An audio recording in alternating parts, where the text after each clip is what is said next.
ஒரு ஃப்ரெண்டோட பர்த்டேக்கு ஒரு குதிரையை ரெடி பண்ணி அது பாக்ஸ்குள்ளே போட்டு ரெடி பண்ணி எடுத்துன்னு போய் பர்த்டேக்கு கொடுக்குறாங்க.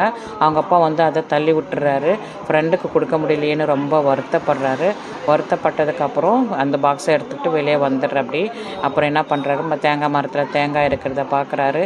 தேங்காய் மரத்து மேலே ஏறி தேங்காய் எல்லாம் பறிக்கிறாரு.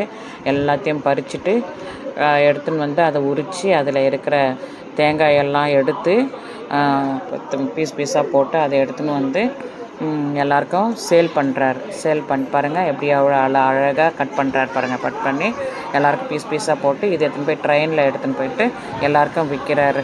ஆனால் எல்லாருக்கும் விற்றுட்டு அவர் என்ன பண்ணுறாரு, காசு நிறைய வருது. அதுக்கு வந்து நல்ல கிஃப்டாக ரெடி பண்ணி எடுத்துன்னு வந்து தன்னுடைய ஃப்ரெண்டுக்கு கொடுக்குறாரு. அப்போது அவங்க அப்பா வந்து பார்த்துட்டு ரொம்ப ஃபீல் பண்ணுறாங்க. ஆனால் நாய்க்குட்டிக்கு மட்டும் ரொம்ப வருத்தங்க. நம்மளுக்கு எதுவும் லைக்கும் சப்ஸ்கிரைபும் பண்ணலையே அப்படின்னு சொல்லிட்டு எல்லோரும் லைக் பண்ணுங்கள், சப்ஸ்கிரைப் பண்ணுங்கள். நன்றி. பாய் பாய்.